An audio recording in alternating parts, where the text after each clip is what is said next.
সুপ্রভাত। তো আমি এখন উঠলাম। সো এবার আমি ব্রাশ করব। তো ব্রাশ নিয়ে আমি রেডি।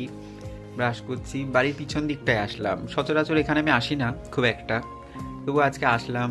চারিদিকে সুন্দর গাছ, এইটা ড্রাগন গাছ। তো এই দিকে চলে যায়, এদিকে একটা কচু গাছ আছে, আর কচু খেতে আমি ভীষণই ভালোবাসি। এই যে চারিদিকটা ঝোর হয়ে গিয়েছে, এটা পরিষ্কারও করে না। তো দেখতেই পাচ্ছ, এবার আমি কিছু খাবো, খুব খিদে পেয়েছে। তো আমার চোখের সামনে ছিল আজকে ছাতু, আর ছাতু খুবই পুষ্টিকর একটা খাবার। তো আমি ছাতু খাবো, 4 চামচ নিয়ে নিলাম। এবার ওটা গুলবো ভালো করে, না হলে ওগুলো আবার মুখে বাঁধবে, তখন আর ভালো লাগবে না। ভালো করে গুলে নিই। তারপর ছাতুটা নিয়ে আমি পিছনের দিকে চলে গেলাম, ওখানে বসে বসেই ছাতুটা খেলাম। এবার মাঠের দিকে যাব সকালবেলা।